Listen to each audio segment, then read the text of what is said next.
Love FM। Ravi का जन्म तो हुआ था बड़े अरमानों के साथ, पर जिंदगी ने उसे बेरोजगारी की गोद में डाल दिया। स्कूल में टीचर कहते थे, बेटा मेहनत करोगे तो कुछ बनोगे। रवि ने मेहनत भी की, लेकिन आखिर में कुछ बना नहीं, बल्कि बनिया बनने की कोशिश में हर धंधे में लुट गया। रवि ने सोचा, मोदी जी भी चाय बेचते थे, मैं भी ट्राई करता हूँ। पर चाय ऐसी बनाई कि पहला ही ग्राहक बोला, भाई ये चाय है कि हॉस्पिटल का काढ़ा। दूसरे दिन ग्राहक आया ही नहीं। गाड़ी लीज पर ली, सोचा खूब पैसा बनाएगा। पहले दिन ही एक्साइटमेंट में ओवर स्पीडिंग कर दी और गाड़ी ठोक दी। उसका ड्राइवर बनने का सपना शुरू होते ही गाड़ी के साथ खत्म हो गया। एक दोस्त ने रवि को बताया, तो तेरे लिए कैसे कैसे करके मनोज सर के सेमिनार का पास अरेंज किया है। कल सुबह 7:30 बजे पहुंच जाना।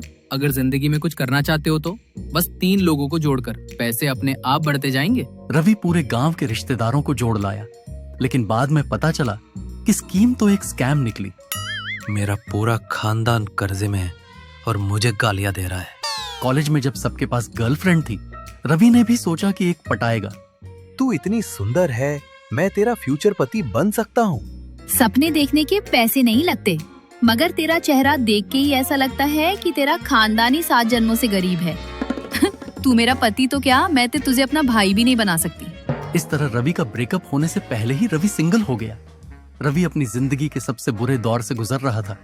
बेरोजगारी उसके पीछे हाथ धोकर नहीं, बल्कि नहाकर पड़ी थी। बेटा कब तक घर में पड़े रहेगा? अबे कुछ काम वाम कर ले। कब तक हमारा खाएगा? रवि की हालत ऐसी थी कि अब तो सपने में भी इंटरव्यू में रिजेक्ट होने लग गया था। आपकी काबिलियत क्या है? मैडम, मैं 5 बिजनेस खोलकर फेल कर चुका हूँ। किसी भी हालत में हार नहीं मानता।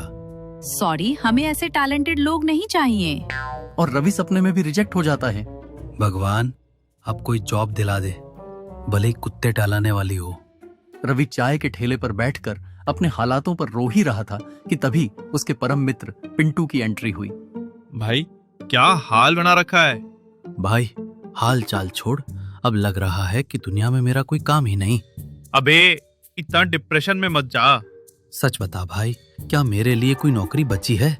नौकरी छोड़, बिजनेस कर। अबे तेरी वजह से ही पहले 5 बार फेल हुआ हूँ। भाई इस बार आइडिया ऐसा है कि तुझे लाइफ में फिर से शादी के ऑफर मिलेंगे। अबे लड़की तो छोड़, नौकरी भी नहीं मिल रही, शादी के ऑफर कहाँ से आएंगे? देख भाई, आजकल लड़कियों को नकली पति चाहिए। कभी पापा को दिखाने के लिए, कभी बॉयफ्रेंड को जलाने के लिए, कभी विधवा आंटियों के लिए, तो कभी प्रॉपर्टी के चक्कर में, और कभी टाइम पास करने के लिए। बस तू किराए का पति बन जा। मतलब ये कि तू एक ऐप बना, रेंट अ हस्बैंड। लड़कियों को जब नकली पति चाहिए होगा, तुझे हायर कर लेंगी, जैसे कि जापान में होता है। अबे ये भी कोई काम हुआ? आदमी बनने आया था, किराए का पति बनूंगा। सोच ले, बिना शादी के बीवी मिल जाएगी, वो भी EMI पे। भाई लड़कियों के लिए लाइन में तो पहले भी नहीं था, अब खुद लाइन लगानी पड़ेगी। रवि ने आखिरकार इस बिजनेस में हाथ डाल ही दिया। पिंटू के आइडिया से, पिंटू से ही उधार पैसे लेकर रवि ने पति ऑन रेंट नाम का बिजनेस शुरू कर दिया। पिंटू और रवि ने मोबाइल ऐप और वेबसाइट बनवाई। रवि ने एक शानदार प्रोफाइल फोटो लगाई, ब्लैक सूट, गॉगल्स और गले में सोने की चेन। बायो में लिखा, संस्कारी पति, आपकी हर जरूरत के लिए उपलब्ध। फेक शादी, फेक ससुराल, फेक रोमांस। पहले हफ्ते तक कोई ग्राहक नहीं मिला। लगता है ये बिजनेस भी डूब गया। सबर रख भाई, मार्केटिंग करनी पड़ेगी। कुछ हफ्ते ऐसे ही बीते। उसके बाद 3 लड़कियों ने बुकिंग कर ली। पहली क्लाइंट थी रिया, जो अपने एक्स बॉयफ्रेंड को जलाने के लिए रवि को नकली पति बना रही थी। देखो, मेरे एक्स ने मुझे छोड़ दिया, अब मैं उससे जलाना चाहती हूँ। जलाने का प्लान क्या है? मैं उसके घर जाके उसे जला दूं? अबे नहीं, तुम बस मेरे साथ रोमांटिक बनो, इंस्टाग्राम पर फोटो डालो और उसे दिखाओ कि मैं मूव ऑन कर चुकी हूँ। रवि मन में, वाह मैं तो पति कम, टीवी सीरियल का विलन ज्यादा लग रहा हूँ। दोनों ने साथ में कैंडल लाइट डिनर किया, इंस्टा स्टोरी डाली, my husband is better than yours. कुछ घंटों बाद ही रिया का बॉयफ्रेंड गुस्से में आया। रिया, तुम किसी और से शादी कैसे कर सकती हो? तुमने ही तो मुझे छोड़ा था। नहीं, अब मैं तुझसे शादी करूंगा। ये क्या था? लड़का वापस मिल गया तो मेरा काम खत्म? रिया ने मैसेज किया, थैंक यू रवि, तुम्हारा पेमेंट 20,000 रुपए तुम्हारे गूगल पे पर भेज रही हूँ। दूसरी क्लाइंट थी मधु, जो अपने ओवर पॉजेसिव पति से पीछा छुड़ाने के लिए रवि को नकली पति बना रही थी। देखो, मेरे असली पति को यकीन दिलाना है कि मैं किसी और से शादी कर रही हूँ ताकि वो तलाक दे दे। ठीक है, लेकिन मुझे कितना पैसा मिलेगा? बस 2 दिन का काम है। मैं तुम्हें 50,000 दूंगी और मेरी स्कूटी भी तुम रख लेना। मुझे मेरे पति का कुछ नहीं चाहिए। ठीक है बहन जी, सॉरी मतलब बीवी जी, डील डन। रवि और मधु एक पार्क में बैठे, तभी असली पति वहां आ धमका। अबे ये कौन है? मैं मधु का नया होने वाला पति।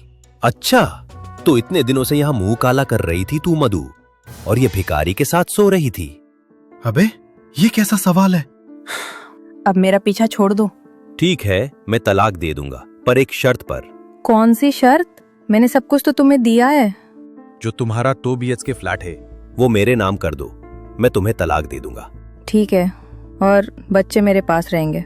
सुन बे कमीने, मेरे बीवी से शादी कर रहा है, तू भी एक दिन बुरा फंसेगा और पछताएगा। हाँ चल निकल, बाप को मत सिखा। थैंक्स रवि, ये एहसान मैं जिंदगी भर नहीं भूलूंगी। ये लो पैसे और स्कूटी की चाबी। इस तरह मधु को अपने असली पति से छुटकारा दिलाकर 50,000 रुपए और स्कूटी अपने साथ ले आया। रवि को अब लगने लगा था कि उसका बिजनेस जबरदस्त चल निकला है। तभी एक फोन आया। हेलो, क्या आप किराए के पति हो? हाँ जी बोलिए। मुझे 1 हफ्ते के लिए पति चाहिए। 1 हफ्ते में शादी, बॉयफ्रेंड से छुटकारा, पति से तलाक, पति को या बॉयफ्रेंड को जलाना, हनीमून और तलाक, क्या करवाना है बोलिए। मुझे मेरे मामा जबरदस्ती किसी गुंडे से शादी करा रहे हैं। अगर मैंने शादी नहीं की, मुझे नहीं पता कि मेरा क्या होगा, और मुझे उससे शादी नहीं करनी है। तो आगे क्या करोगी? 1 हफ्ते के लिए तुम मेरे पति बनोगे, ताकि मेरे डॉन मामा को लगे कि मैं शादीशुदा हूँ। फिर मैं मामा को मनाकर बाहर चली जाऊंगी और तुम फ्री। और अगर मामा नहीं माने तो? फिर क्या? फिर मामा क्या करेंगे मुझे भी नहीं पता। हाँ, लेकिन मैं तुम्हें 1 हफ्ते के 1 लाख दूंगी। भाई सोच समझकर हाँ बोलना। अगर डॉन मामा शकनी मामा निकला तो तेरी जिंदगी बर्बाद, और अगर कंस मामा निकला तो उसकी जिंदगी बर्बाद। सोच ले क्या करना है। अबे पैसा बड़ा या डर? भाई हड्डी बड़ी या पैसा? 1 लाख मिल रहे हैं बे। भाई ये शादी नहीं, शेर के मुंह में हाथ डालने जैसा है। अबे पर 1 लाख रुपए भी मिल रहे हैं। तो हाथ डाल, मैं हॉस्पिटल में बेड बुक करवा देता हूँ। ठीक है मैडम जी, डन। 50% एडवांस लगेगा, रिस्की काम है, और आज से मैं तुम्हारा पति। ओके, मैं पैसे भेज देती हूँ। क्या स्वीटी रवि से शादी का नाटक करके मामा के किसी गुंडे से बच पाएगी? क्या स्वीटी का मामा रवि के शादी को मानेगा या किसी जाल में फंसेगा? क्या रवि सही सलामत इस शादी का नाटक निभा पाएगा? जानने के लिए देखिए इस कहानी का अगला भाग सिर्फ लव FM पर।